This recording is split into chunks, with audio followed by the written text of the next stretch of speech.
옆 사람하고 인사하겠습니다. 반갑습니다. 한 주간 잘 지내셨나요? 건강하십니까? 인사하겠습니다.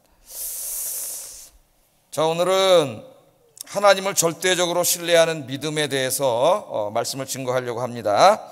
사무엘상 오늘 14장 전반부를 우리가 같이 읽었습니다. 이 전반부에는 이 사울왕이나 사무엘의 이야기가 아니라 오늘 그 사울왕의 아들이었던 요나단, 왕자 요나단에 관한 이야기입니다. 이제까지는 이제 사울의 이야기를 주로 다루다가 그의 아들의 이야기를 다루고 있어요.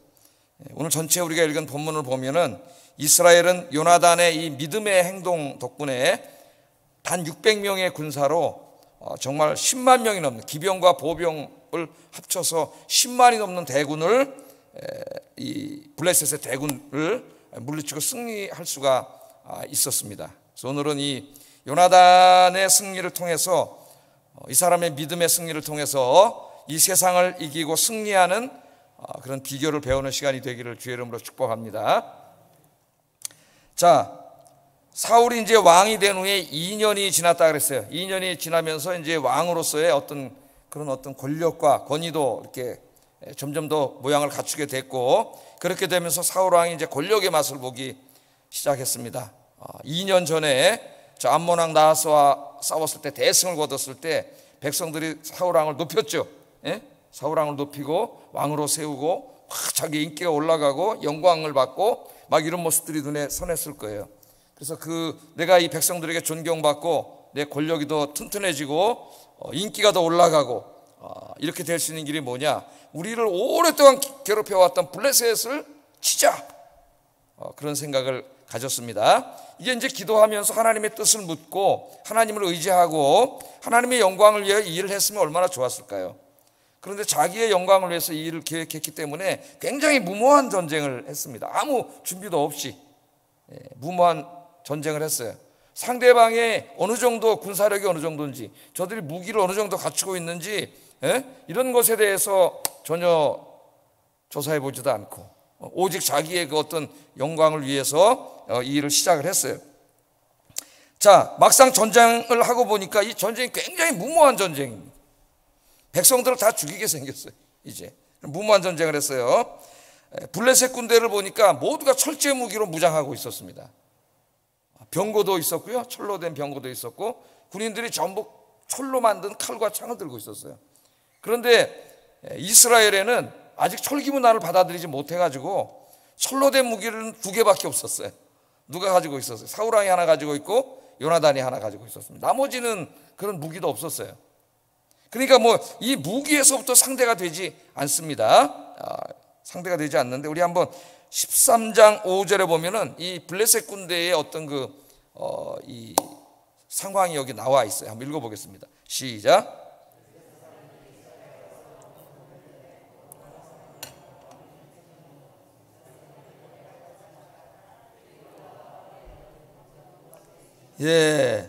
블레셋 사람들이 이스라엘과 싸우려고 군대를 모집해갖고 군대가 모였는데 병거가 3만이라 그랬어요. 병거가 3만, 철로 된 병거가 3만이고 마병이, 그러니까 기병이죠, 6천입니다. 이 기병이 전쟁에서 하는 역할이 대단하죠. 말을 타고 확 달려들어가서 적진을 다 흩어놓고 이제 그러는데 이게 무려 6천이에요. 기병이 6천. 보병은 모래알같이 많죠. 엄청나게 많은 보병과 함께 블레셋 군대가 탁 들어와서 진을 치고 있는 모습을 이제 봤어요. 사울의 부름을 받고 이스라엘 사람들이 이제 농사짓다가 몰려들었습니다. 아마 2년 전에 나하스와 싸워서 이겼던 생각을 하고 몰려들었을 거예요. 다 백성들이 모여들었는데 이 블레셋 군대를 쭉 내려다보고 깜짝 놀랐어요. 생전 보지도 못했던 철기 문화로 철로 만든 이 무기로 무장하고 있는 군대가 새까맣게 모여있는 거예요. 그래서 싸우기도 전에 그냥 겁에 질려버렸어요. 그래서 다 도망가 버렸습니다. 싸우기도 전에. 이제 우리 다 이미 공부했죠? 6절 7절 한번 읽어보겠습니다. 시작.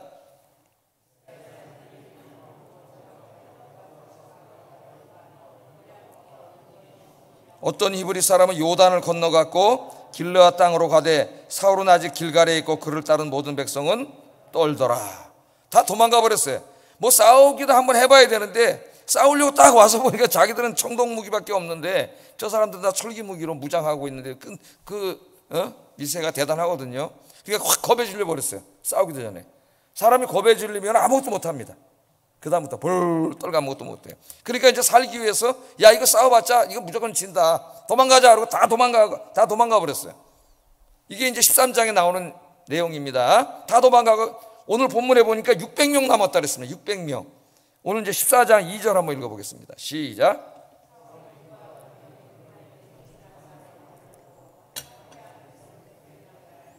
예, 상대는 지금 마병이 3만, 병거가 3만, 기병이 6천, 보병은 수를 헤아릴 수 없는 대군을 데리고 쳐들어왔는데 이 도저히 상대가 되지 않죠. 다 도망가고 600명 남았는데 이거 600명 갖고 뭘 할까요, 여러분? 예? 절망적인 상황입니다. 사울왕 또 그 앞에 불려와 있던 제사장 아무것도 할 수가 없었습니다. 이거 어떡하지? 그냥 손을 놓고 이제 우리 다 죽나 보다 이러고 있는 상황이에요. 지금 이 상황이 모두가 두려움에 떨면서 죽기만을 기다리고 있을 때, 아무것도 해볼 어떤 엄두도 내지 못할 때, 그때 이스라엘 진영에서 한 사람이 일어났습니다. 믿음이 있는 사람, 정말 하나님을 믿고 신뢰하는 한 사람이 일어났어요. 그 사람이 누구냐면 사울왕의 아들인 왕자 요나단입니다. 요나단.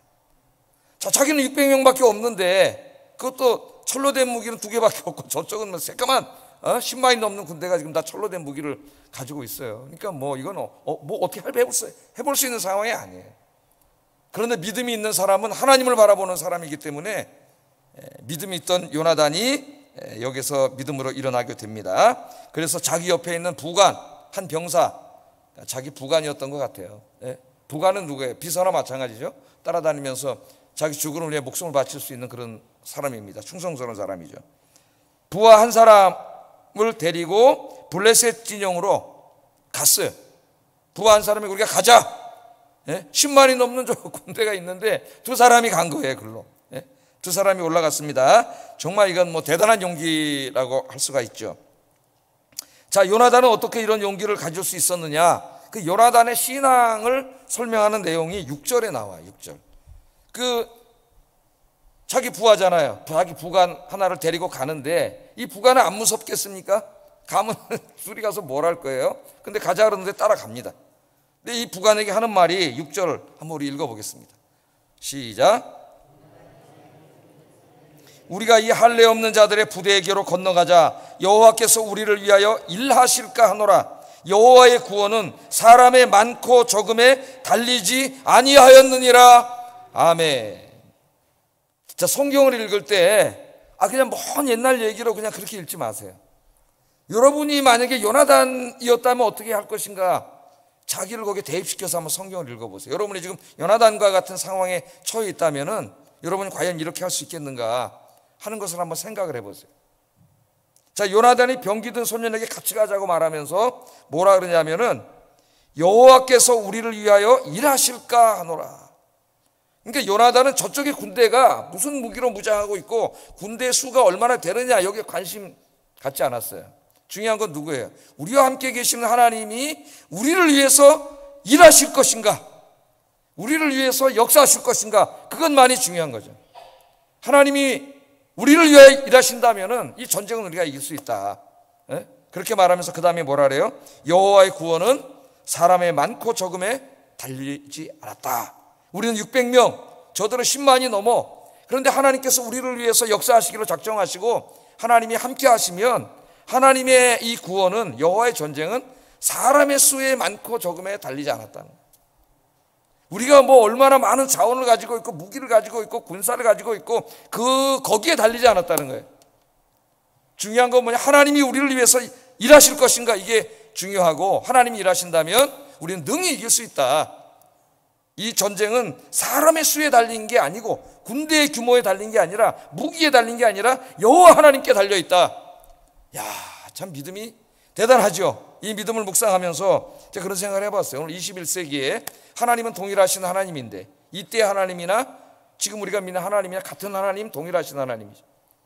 우리는 시간 속에 살기 때문에 요나단이 살던 시대와 지금 한 3,500년 정도의 차이가 있지만은 하나님은 영원 속에 계시기 때문에 하나님께는 시간의 흐름이 없어요. 그때나 지금이나 다 그냥 한 평년입니다. 하나님 그냥 동일하게 보시는 거죠. 그래서 하나님은 같은 하나님이에요. 같은 하나님. 요나단은 이런 믿음을 가지고 있었는데 21세기에 많은 그리스도인들이 있다 하지만 정말 하나님의 살아계심을 확신하고 하나님의 도우심을 확신하고 이렇게 하나님을 신뢰하고 의지하는 믿음을 우리가 찾을 수 있는가? 저 자신을 포함해서. 그래서 제가 기도를 했어요. 저에게도 그런 믿음을 주시옵소서. 우리가 솔직히 고백을 하면은 너무 이 21세기에 사람들이 공부도 많이 하고 인간적인 지식을 쌓다 보니까 우리의 신앙이 자꾸 이성화되고 합리화되고 이렇게 변질돼 갑니다. 살아계신 하나님이 역사할 때에 우리 인간이 상상할 수 없는 그런 일들이 벌어진다는 것, 이런 믿음을 우리는 점점 현대인들은 잃어버려 가고 있어요. 그래서 어떻게 보면은 살아계신 하나님, 전능하신 하나님을 믿는 신앙인이 아니라 하나의 그냥 종교, 하나의 그 기독교 문화, 이런 것으로 교회가 타락해 가고 있다. 그런 생각이 듭니다. 요나단의 이 믿음을 보고 우리는 굉장히 놀라. 여호와의 구원은 사람의 많고 적음에 달리지 않았다. 지금 눈앞에 보고 있지 않습니까? 요나단도 저기 지금 보잖아요. 기병만 6천, 마병이 3만, 보병은 수를 셀 수가 없어요. 예? 그런데 이게 중요한 게 아니라는 거예요. 이게 물론 인간의 눈으로 보면 이게 중요하죠, 제일. 그러나 하나님을 바라보는 사람은 이게 중요하지 않아요. 여러분들도 이런 상황 속에서 하나님을 바라볼 수 있기를 주의 이름으로 축복합니다. 우리가 많은 기도를 하고 있는데 정말로 우리가 많이 기도해야 될 기도의 제목이 자기의 믿음을 위해서 많이 기도해야 돼요. 우리가 정말 요나단처럼 하나님을 절대적으로 신뢰하는 이런 믿음을 가지고 있는가? 이런 믿음이 있다면은 여러분의 인생이 바뀌어요. 두려움과 불안과 이런 것들이 다 사라지겠죠. 절대적인 하나님에 대한 이런 믿음을 가지면 이런 게 다 사라지고 평안합니다. 하나님이 나와 함께 계시니까 나는 아무리 힘이 없고 연약하고 내 앞에 있는 인생의 문제가 아무리 크고 블레셋같이 내 앞에 있다 할지라도 내가 바로 살아계신 하나님을 믿고 하나님이 나를 도와주시면 이길 수 있다는 확신을 가지면 뭐가 두렵겠어요. 그래서 예수 잘 믿으면 행복해진다고 제가 늘 이야기하죠. 행복해지려고 인간들은 어리석게 돈 많으면 행복한 줄 알고 자꾸 이 세상에 나가서 뭐 행복을 찾아다녀. 그럼 마귀가 맨 처음에 그것들을 통해서 행복을 조금 느끼게 해줘요. 그럼 이게 진짜 행복인 줄 알고 쫓아가다가 나중에 마귀한테 확 사로잡히는 거예요. 그 다음에 삶의 무의미가 찾아오고 권태가 찾아오고 말할 수 없는 인생의 위기가 찾아옵니다. 그러나 여러분 하나님 앞에 요나단처럼 하나님을 믿고 하나님과 함께 신앙생활하면은 정말 행복해져요. 하나님이 살아계시고 그 하나님이 늘 나와 함께 계시다는 걸 내가 믿을 때에 그것보다 더 행복이 어디 있겠어요, 여러분. 오늘 요나단이 고백합니다. 여호와의 구원은 사람의 많고 적음에 달리지 아니하였다. 자, 요나단은 이거 어떻게 고백할 수 있었을까요? 그냥 막 해본 말일까요? 그런 것 같지가 않아요. 요나단은 늘 성경을 읽고 기도하는 사람이었음을 우리가 이 고백 속에서 우리가 알 수가 있는데요. 특별히 이 요나단의 이 생각은 아마 그가 성경을 읽다가 늘 성경을 읽던 사람이었는데 사사기 7장에 나오는 기드온을 생각하고 이야기한 게 아닌가 하는 생각이 듭니다. 아마 틀림없을 거예요. 기드온. 사사시대에 여러분 미디안이 연합군을 형성해서 쳐들어왔죠. 그래서 이스라엘이 위기에 처해 있었습니다. 그래서 기드온도 사람을 모았어요. 군대를 3만 3천 명의 군대를 모았습니다. 저쪽은 바다의 모래알 같이 많아요. 10만이 넘어요. 3만 3천 명도 적습니다. 3만 3천의 군대를 모아가지고 싸워보려고 했는데 하나님이 너무 많다 그래. 숫자가 너무 많다. 돌려보내라. 그래서 결국 몇 명 남았어요? 300명 남았죠. 300명. 여긴 그래 지금 600명 있잖아요. 300명밖에 남지 않았습니다. 그 300명, 믿음의 사람 300명을 데리고 기드온이 하나님을 의지하고 싸웠을 때 10만이 넘는 미디안 연합군을 능히 이길 수 있었어요. 이 성경을 이 요나단은 늘 읽고 묵상하던 사람이에요. 그러니까 여러분 성경 읽고 묵상하는 게 굉장히 중요해요. 신앙생활에. 여러분 저희 가을인데 성경 읽으시죠? 요새 코로나 시대 어떤 교회는 막 성경 쓰기하는 필기하는 필사하는 교회도 있고 막 그렇게 하고 있습니다. 성경을 늘 읽으면 성경은 하나님의 이야기예요. 하나님이 하나님의 백성들을 위해서 행하신 그런 이야기예요. 그렇기 때문에 성경을 읽으면 하나님이 어떤 분인가를 우리가 알 수가 있고 믿음이 더 크게 자랍니다. 오늘 요나단처럼 이런 위기 상황 속에서 요나단은 늘 읽고 묵상하던 성경 그 가운데 사사기 7장에 나온 기드온 이야기를 생각한 거예요. 300명의 용사로 10만이 넘는 미디안 군대를 이겼다. 그걸 생각하면서 요나단이 한 말이 뭐냐면 여호와가 구원해 주시기로 작정하시면 그것은 사람의 많고 적음에 달리지 않았다. 그렇게 이야기를 하는 거죠. 오늘 이제 여기 6절부터 12절까지 보면 요나단이 그렇게 늘 성경을 묵상하고 기도하던 사람이었음을 틀림없이 보여주는 말씀들이 여기 나오는데요. 6절부터 12절까지 짧은 구절에 요나단이 계속 말을 하는데 그의 말 속에 항상 계속해서 여호와라는 말이 나옵니다. 여호와. 한번 읽어보겠습니다.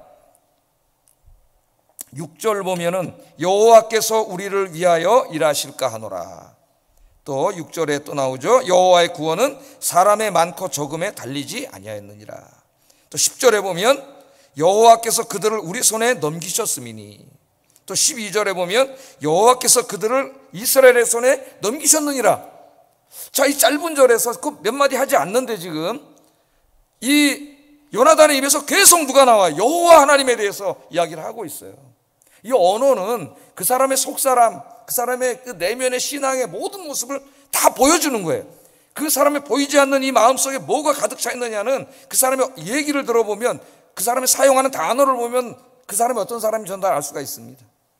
이야기를 한 시간만 해보면 그 사람 입에서 계속 무슨 얘기가 나오는지 잘 집중해 보세요. 그럼 그 사람이 바로 그 사람이에요, 얘기하는. 그런데 이 요나단은 지금 계속 얘기하는데 자기가 뭘 한다는 얘기를 하지 않아요. 다 누가 해주시는 거예요? 여호와 하나님에 대해서 계속 이야기해요. 그러니까 요나단은 이야기할 때마다 계속 그의 이 온 정신과 마음과 이성과 그들의 모든 깊은 곳 속에 요나단에 꽉 차 있는 게 누가? 여호와 하나님이에요. 항상 그 사람은 여호와 하나님에 대한 말씀을 묵상하는 사람이고 기도할 때 여호와 하나님을 부르는 사람이에요. 오늘 6절에서 12절까지의 이 말씀이 그것을 보여줍니다. 여러분, 우리가 많은 사람을 만나서 이야기를 하는데 여러분 이야기할 때 항상 누구에 대해서 이야기를 하세요? 여러분이 제일 많이 사용하는 그 단어가 무엇이에요, 여러분? 예? 여호와 하나님이 되기를 주의 이름으로 축복합니다. 이 요나단의 믿음의 결단은 어느 날 갑자기 그 위기 상황에서 튀어나온 게 아니에요. 만용을 부리고 무슨 용기를 부린 게 아닙니다. 그가 어려서부터 계속 성경 말씀을 읽어오고 하나님 앞에 기도하면서 하나님과 깊은 영적인 교제를 나누면서 하나님과 영적으로 교통하면서 그 몸속에 완전히 세포화된 그러한 신앙의 모습이에요. 신앙의 모습. 이 어느 하루아침에 이루어지는 게 아니에요. 늘 기도하고 말씀을 묵상하는 사람, 그런 삶을 살면 자기도 모르게 자기의 모든 이 전 인격이 여호와 하나님이 주관하는 인생이 됩니다. 여러분은 어떻습니까? 요나단의 믿음을 오늘 보면 그의 믿음은 어떻게 보면 굉장히 단순해. 예? 야, 지금 저쪽은 저렇게 많은데, 예? 지금 600명밖에 안 나왔고 그것도 2명밖에 안 가잖아요, 지금. 예? 그런데 너무나 단순하잖아요. 하나님이 우리를 위해서 일하시면 우리는 이길 수 있다. 사람이 많고 적음이 중요한 게 아니다. 그렇게 얘기해보면 어떻게 보면은 믿음이 좀 없는 합리적인 믿음을 가진 사람들이 야, 이게 너무 좀 무모한 거 아니야? 그런 생각을 가질 수가 있어요, 우리가. 그런데 하나님이 살아계심을 분명히 확실하게 매일 만나는 이 요나단에게 있어서는 너무나 확실한 거예요. 너무나. 그래서 단순하지만 이 믿음은 굉장히 깊은 믿음입니다. 믿음은 복잡한 게 아니에요, 여러분. 하나님의 살아계심을 확신하고 하나님을 절대적으로 신뢰하는 게 믿음이에요. 아니, 하나님의 살아계심이 늘 보이고 내가 느껴지고 체험하고 만나고 그러는데 뭐가 두렵겠습니까, 여러분? 그러나 오랫동안 교회를 다녀도 살아계신 하나님을 한 번도 만나보지도 못하고 체험도 해보지 못한 사람은 아무리 이런 얘기를 해봐야 남 얘기로만 들리는 거예요. 남 얘기로만. 어떻게 보면 하나님 안에서 정말 인생을 행복하게 살 수 있는 이 은혜의 바다에 들어와 있으면서도 세상에 목말로 하는 어리석은 사람들이 교회 안에 너무나 많습니다. 믿음은 상황이 아니라 하나님을 바라보는 거예요. 하나님. 살아계신 하나님을 바라보는 거예요. 사울왕을 비롯한 이스라엘의 모든 사람들이 블레셋 군대를 바라보며 절망했습니다. 제사장이 왔지만 한마디도 못하고 있어요. 그게 말이 제사장이지. 예? 하나님 앞에 예배를 드리고 하나님을 만난다고 하는 그 사람도 아무 말도 못하고 있어요, 지금. 그러나 요나단은 하나님을 바라봤습니다. 그가 매일 기도와 말씀을 통해 만났던 바로 그 하나님, 낯선 하나님이 아니라 매우 친밀한 하나님, 늘 자기와 함께 계시는 하나님, 그 하나님을 바라봤어요. 하나님께서 도와주시면 승리할 수 있다. 반드시 이긴다. 그것을 확신했습니다. 하나님께서 함께 하시는 순간 인간의 자원이라고 하는 것은 무용지물이 됩니다. 적이 얼마나 강한가 중요하지 않습니다. 내가 가진 것이 얼마나 되느냐 그것도 중요하지 않습니다. 중요한 것은 하나님이세요. 하나님. 그럼 우리에게 중요한 것은 그 하나님을 하나님을 내가 얼마만큼 신뢰하고 얼마만큼 믿고 있느냐, 내 믿음이 크기가 어느 정도 되느냐, 그게 중요한 거죠. 여러분, 우리가 이제 한 150번 정도 했나요? 마태복음을 쭉 새벽마다 묵상을 했습니다. 아마 또 다 집에서 들으신 분도 있으실 텐데, 이 복음서를 쭉 읽어보면 많은 사람들이 믿음으로 절망적인 상황에 있었지만 믿음으로 하나님의 권능의 은혜를 체험한 이야기들이 상당히 많이 나와요. 제가 새벽 때 굉장히 그 말씀들을 많이 강조했습니다. 예를 들면 12년 동안 혈루증으로 고통당하던 여인이 있었습니다. 그 여인은 12년 동안 그거 한번 고쳐보려고 자기의 전 재산을 다 팔아서 용하다는 의사들은 다 찾아다녔다 그랬어요. 그러나 고치지 못하고 이제 그렇게 살다 죽어야 될 그런 여자였는데, 어느 날 예수님께서 지나가시는 걸 알고 그 예수님의 옷만 만져도, 자, 이 믿음이 얼마나 대단한가 보세요. 예수님의 내가 옷만 만져도 내가 나을 수 있다, 이런 믿음을 가지고, 그러니까 이게 정말 단순하지만 이런 게 절대적인 믿음이에요. 가서 예수님의 옷을 만졌더니 고쳐졌어요, 안 고쳐졌어요? 피가 계속 나오는 게 고쳐지고 병이 난 줄로 믿습니다. 예수님이 자기 몸에서 권능이 나간 것을 깨달으시고 마태복음 9장 22절에 이런 말씀을 하세요. 읽어보겠습니다. 시작.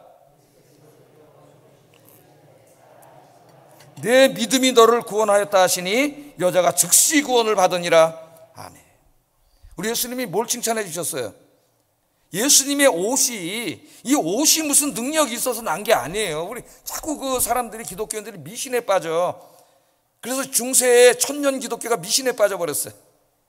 왜? 이런 걸 자꾸 읽고 잘못 이해해가지고, 그래서 무슨 베드로가, 제가 지난번에 얘기했잖아요. 베드로가 무슨 밥 먹을 때 쓰던 그릇이라든가 뭐 성인들의 유물이라든가 옷이라든가 그게 무슨 굉장히 능력이 나타나가지고 그걸 갖다 놓으면 그 귀신도 쫓아내고 뭐 기적도 행하고, 이런 미신이 그냥 가득 차버렸어요. 만일 예수님이 어떤 옷이 하나 입으셨던 옷이 정말 우리 교회에 있다면 아마 우리 교회 이거 부시고 한 10만 명 들어가는 건물 줘야 될 거예요. 아마 다 올 테니까 옷 좀 만지러. 그게 어리석은 거죠. 옷을 만져서 난 게 아니에요. 우리 예수님 분명히 얘기해 주시잖아요. 뭐가 낫겠어요? 네 믿음이 너를 구원했다는 거예요. 네 믿음이, 예수님의 옷만 만져도, 그건 예수님에 대한 절대적인 믿음이죠. 예수님의 옷만 만져도 내가 나을 줄로 믿습니다 하는 그 예수님에 대한 절대적인 믿음이 너를 낫게 했다 그러잖아요. 옷을 만진 게 난 게 아니라. 그 옷 없어도 돼요. 네 믿음이 너를 구원하였다, 예수님이 그렇게 이야기합니다.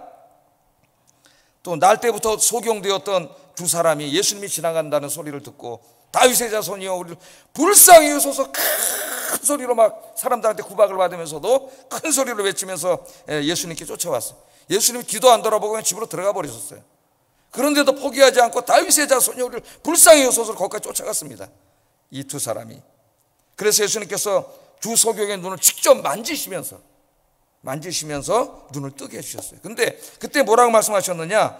마태복음 9장 29절에 한번 읽어보겠습니다. 시작.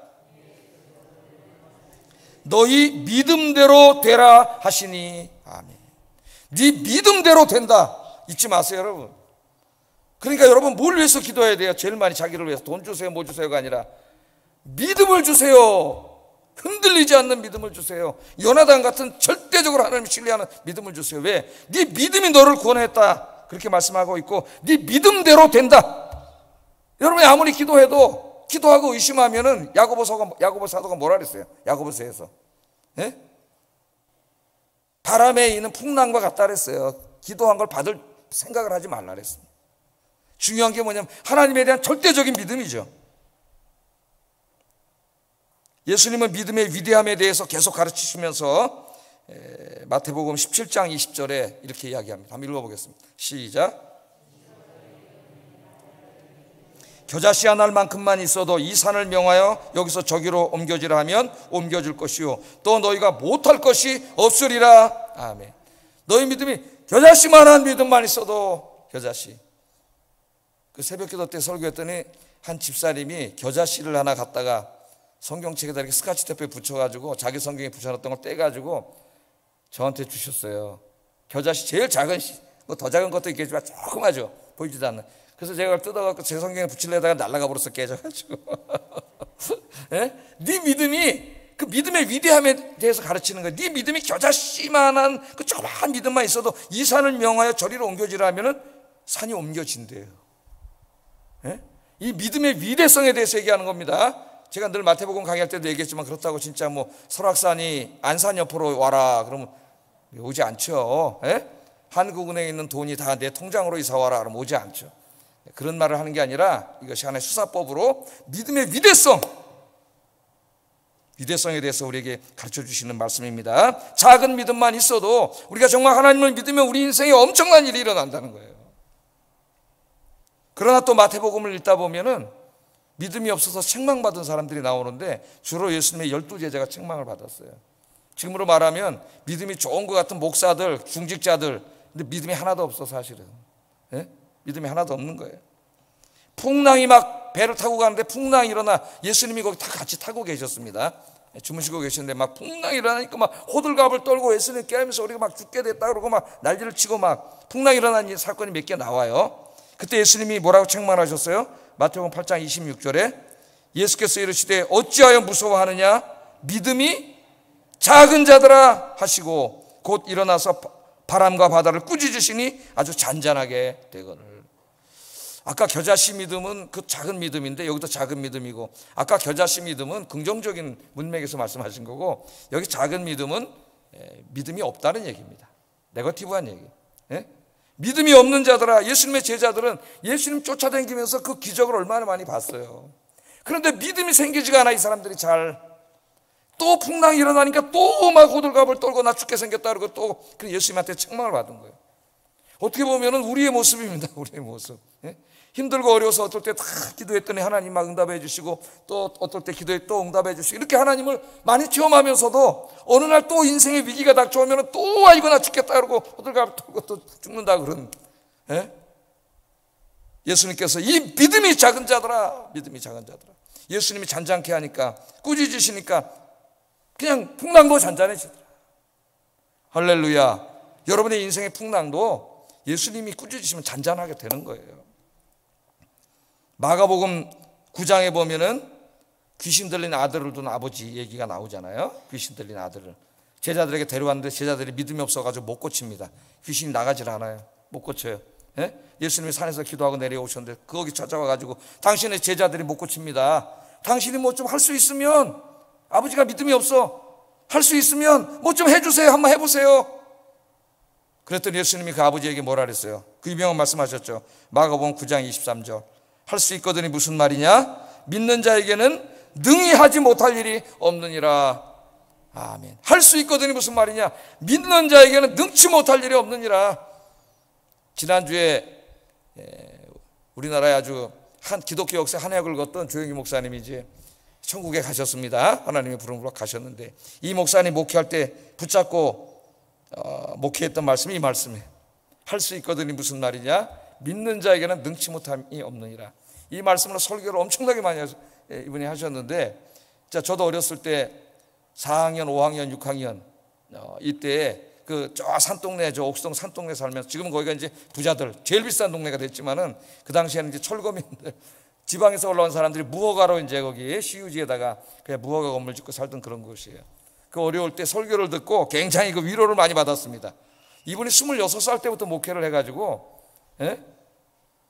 그때가 아마 40 조금 넘었나 이때일 거예요. 나이가 40이나. 근데 저는 초등학생이었는데, 저는 그때 이미 한 60 되신 줄 알았어요. 머리도 다 벗겨져가지고 그러셔가지고. 근데 그때 그냥 진짜 파리파리한 젊은 시절이고, 엊그제 제가 한번 돌아가신 다음에 한 40대인가 그분이 설교하시던 이렇게 영상을 한번 이렇게 잠깐 들어봤더니 와, 막 그냥 불이 나더라고. 불이 나가.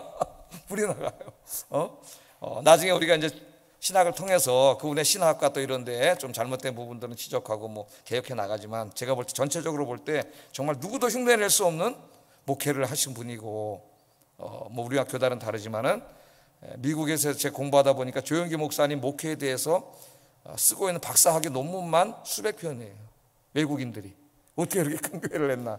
그러나 나중에는 이제 조금 인간적인 욕심과 여러 가지 문제 때문에 뭐 이제 막 진짜 고발도 당하고 감옥에도 가고 막, 참 안타깝죠. 그런 것들은.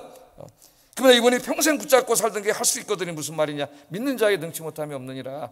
오산리 기도원에 가면 이쪽에 하나 붙어 있잖아요. 크게, 그죠? 가신 분은 알 거예요. 할 수 있거든이 무슨 말이냐? 믿는 자에게는 능치 못할 일이 없느니라. 그랬더니 거기 암 걸리고 무슨 병으로 이제 인생의 마지막 사업 다 망해가지고 부도나기 일보 직전의 사람들, 그 사람들이 물병 하나 들고 금식 기도하러 올라와가지고 할 수 있거든이 무슨 말이냐? 믿는 자에게 능치 못함이 없느니라. 할렐루야. 기도하다가 얼마나 많은 사람이 응답을 받고 돌아갔는지 몰라요. 능력의 하나님을 체험했는데, 여러분, 하나님은 살아계세요. 살다 보면 이스라엘과 같은 이 상황에 처할 때가 있습니다. 블레셋과 같은 도저히 우리 힘으로 해결할 수 없는 큰 문제가 저기 앞에 날 죽이겠다고 입을 떡 벌리고 있을 때가 있어요.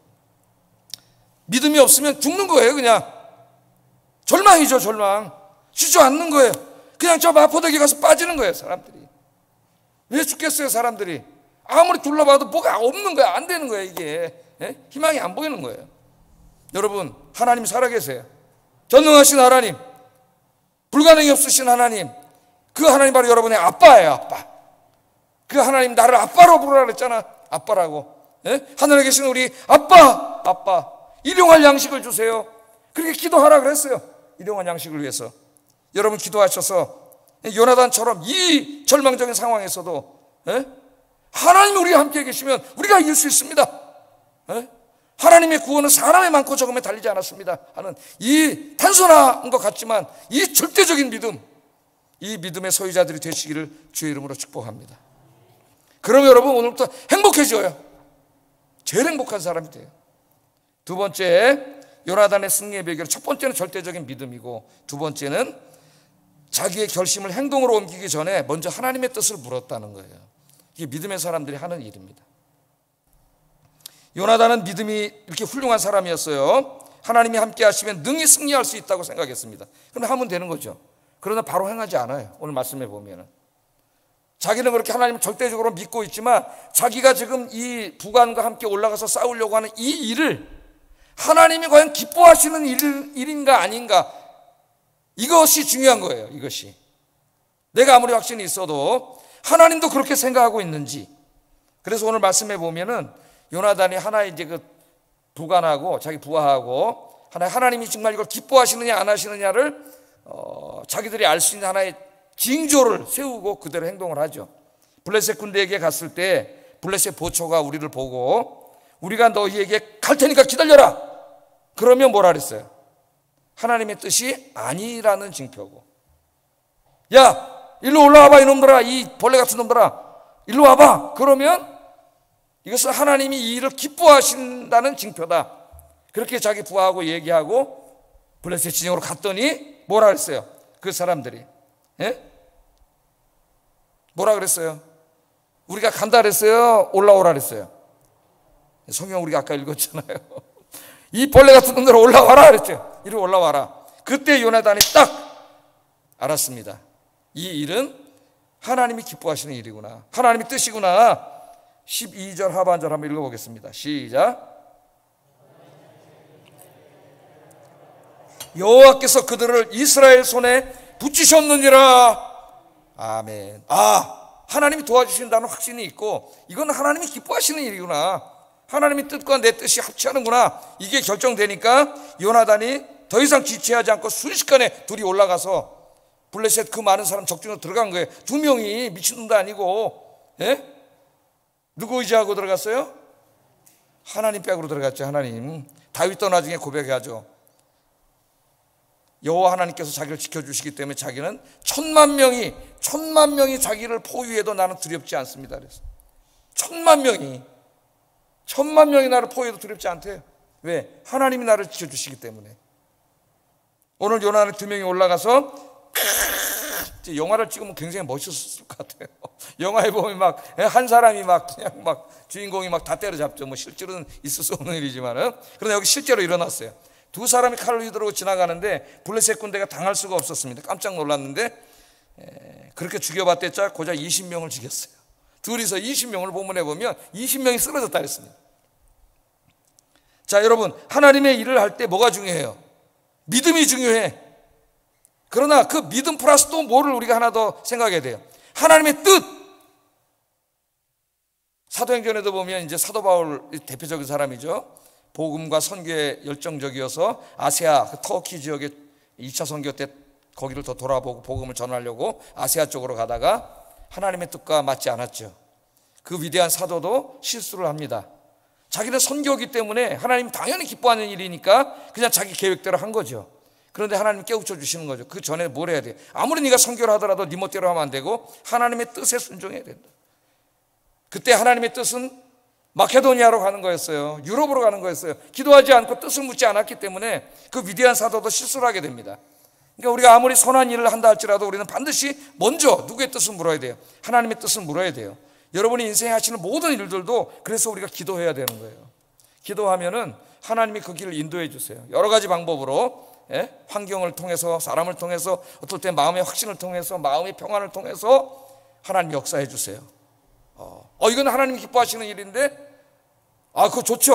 거기까지. 거기서 끝나지 말고 과연 하나님이 이걸 하나님의 뜻과 일치하는가, 이것을 더 깊이 생각하고 하나님의 영광을 살아가시는 여러분들에게 주의 이름으로 축복합니다. 요나단의 훌륭한 점이 여기 나오고, 마지막으로 하나님의 뜻에 합한다고 확신했을 때 이제는 조금 더 주저하지 않았다는, 2명인데 자기는 저쪽 엄청나게 많은데 하나님이 함께 계심을 믿고 하나님의 뜻과 합치하고 그 다음엔 주저하지 않았어요. 하나님이 함께 하실 걸 믿었기 때문에 두 사람이 들어갔습니다. 20명을 죽였는데 그 사람 몇 명이에요? 거기 지금 10만 명이 넘는데 20명 죽여봐야 그건 아무런 없는 거죠. 의미가 없는 거예요. 사실은 20명 죽이고 죽어봤댔자 뭐 하겠어요. 그런데 20명을 칼로 쓰러뜨릴 때에 두 사람만 싸운 게 아니에요. 오늘 성경에 보면은 하나님이 싸우셨다니까요. 두 사람이 믿음으로 들어가서 싸우니까 그 두 사람의 헌신이지만은 그걸 보고 하나님이 기뻐하셨고 하나님이 싸우셨어요. 그래서 이긴 거지 무슨 두 사람이 이긴 게 아니에요. 15절 한번 읽어보겠습니다. 시작. 부대와 노략군들도 떨었으며 땅도 진동하였으니 이는 큰 떨림이 있더라. 땅이 진동했다는 말이 뭐예요? 땅이 떨었다는 말, 지진이 일어난 거예요. 지진이. 거기 지진이 그날 일어나리라고 누가 생각을 했겠어요? 저 두 놈 아까 뭐라 그러니까 저 숨어있던 벌레 같은 놈들 두 놈이 스물스물 기어나오네. 야 이놈 새끼들 이리 와. 얕보고 그랬단 말이죠. 그러니까 두 사람이 올라가서 탕탕탕탕 싸우고 들어가는데 한 20명이 이제 막 쓰러지고 이러는데 갑자기 지축이 흔들리는 거예요. 땅이 막 흔들리더니 막 지진이 일어나는 거예요. 할렐루야. 누가 지금 역사하시는 거죠? 하나님이 역사하시는 거예요. 여호와의 구원은 사람의 수에 많고 적음에 달리지 않았다는 이 확고한 믿음을 가지고 이 일이 하나님이 기뻐하시는 하나님의 뜻이라는 걸 알고 두 사람이 두 사람은 못 가지 그 작은 헌신이죠. 이 사람 들어갔을 때에 하나님이 역사하신다는 거예요. 하나님이 땅을 흔들어 버렸어요. 싸우려고 그러는데 땅이 흔들리는데 막 지진이 일어나고 빠져 죽고 난리가 났다고 15절에 그렇게 이야기하고 있습니다. 여기서 우리가 중요한 걸 알죠. 요나단과 두 사람은 이스라엘 그 많은 사람들 중에 정말 두 사람밖에 되지 않습니다. 그런데 오늘 이 나라를 구한 게 누구냐면 바로 이 두 사람의 믿음이에요. 믿음. 이 믿음이 나라와 민족을 구원했어요. 자, 그 전에는 왜 하나님이 그런 블레셋 군대를 그냥 확 하루 전날 벼락으로 쳐버리지 않았을까? 그런 생각도 우리가 한번 해볼 수가 있는데, 그 전날 요나단이 오기 전에 그냥 땅을 확 갈라가지고 다 빠뜨려 죽일 수도 있는데 왜 그랬을까? 그런 생각을 한번 해보세요, 여러분. 하나님이 언제 역사하셨어요? 그 수많은 이스라엘 사람들 중에서 두 사람은 아무것도 아닌 거지. 두 사람이 무슨 칼 들고 들어간다고 이길 수 있겠어요? 그러나 그 두 사람이 하나님을 절대적으로 신뢰하고 믿음을 행동으로 옮겼을 때에 하나님이 역사하셨다는 거예요. 이게 중요한 거예요. 이게 하나님은요, 우리는 손 팔짱 끼고 아무것도 안 하고 가만히 있는데 하나님이 역사하지 않습니다. 우리가 아영교회 이제 아파트도 들어오고 여기 사람들이 많이 이사 오고 하나님 우리 교회 부흥 주시 가만히 앉아 있어도 다 올 거야. 우리 교회 하나도 안 와요. 하나님께서는요 역사하시는데 그 교회 다니는 사람들이 믿음을 가지고 기도하면서 전도하고 정말 하나님을 위해서 자신을 바칠 때 그것이 부족하다 할지라도 그 헌신을 보시고 그 헌신을 기뻐하시고 하나님께서 역사하시는 거예요. 나 한 사람이 무슨 일을 할 수 있을까? 그렇게 생각하지 마세요, 여러분. 내가 믿음으로 일어나면 나머지는 하나님이 하시는 거예요. 나 혼자라도 기도하세요. 나 혼자라도 전도하세요. 나 혼자라도 헌신하세요. 그러면 하나님께서 나의 작은 것을 통하여 하나님이 위대한 역사를 이루십니다. 우리 복음서의 오병이어 기적이 그런 역사 아니에요? 그죠? 남자만 5,000명이 모였고 계산하면 2만 명 됐을 거예요. 어린 아이들 여성분, 예? 다 2만 명 됐겠죠. 먹을 게 없습니다. 그때 어린 아이가 자기 엄마가 싸준 도시락 하나를 예수님께 드렸죠. 많은 사람들이 생각하죠. 애만 싸왔을까? 안 싸운 사람이 많았겠지만, 더 많았겠지만 몇 사람 더 싸웠을 수도 있어요. 아마 나 혼자 저기 가서 몰래 먹어야지 이런 생각할 수도 있을 거예요. 이 아이도 그렇게 생각했다면 그날 어떤 일이 벌어졌을까요, 여러분? 그런데 이 아이가 예수님의 설교를 듣고 자기 도시락을 드렸지 않습니까? 어린아이인데, 예? 어린아이의 믿음, 그 믿음이 어린아이의 믿음이지만 위대한 겁니다. 그런데 예수님이 그 어린아이가 드린 오병이어 떡 5개와 물고기 2마리를 가지고 축사를 하시고 2만 명을 먹이시고 12광주리가 남았어요. 할렐루야. 어린애가 바친 도시락 하나가 2만 명을 어떻게 먹여요? 그 문제를 어떻게 해결합니까? 그냥 하나님이 하시는 거예요, 그거는. 근데 언제 하시느냐? 그 어린아이가 그 도시락을 드렸을 때 그 작은 거지만 그걸 가지고 하나님이 역사하신다는 거예요. 그러니까 우리는 내가 가진 것을 볼 필요가 없어요. 내가 하나님 사랑하는 마음으로 작은 것이지만 그냥 나 혼자 기도하고, 나 혼자라도 전도하고, 나 혼자라도 교회 나와서 청소하고, 나 혼자라도 봉사하고, 그렇게 하면은 그 뒤에 모자란 부분들은 누가 하시는 거예요? 다 하나님 역사하시는 줄로 믿습니다. 여러분들이 이 시대에 우리 아현교회 요나단과 그 부관 병사가 되시기를 주의 이름으로 축복합니다. 기도하겠습니다.